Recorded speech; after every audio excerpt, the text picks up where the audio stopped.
Hello everyone, Amy Wilbanks here with Textile Fabric Consultants.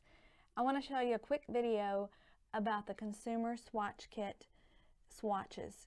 Now, sometimes you may think that you're missing a swatch. 99% of the time, they're just stuck together. And I like to do quick videos about problem areas in the kit where they stick together.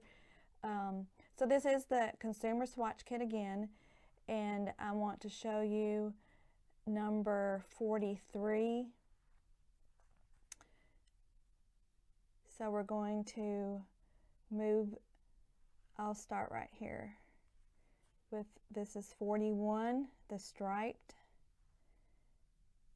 and then the pink is 42. So if you just pick up this pink one and move it over to tape it down, you might not notice the back of it so much, but take your fingers and pull on it, because the back and the front should both be pink, not pink and purple.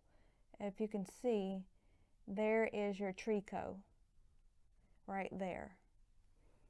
So we're always glad to replace swatches if they truly are missing, but we produce the kits all at once, so the chances of them really being missing are very, very slim.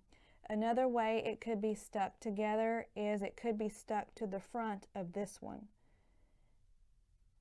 but chances are it's stuck to the back of the pink one. If you have questions or need more information, you can always get in touch with me at amy@textileeducation.com. Thanks so much.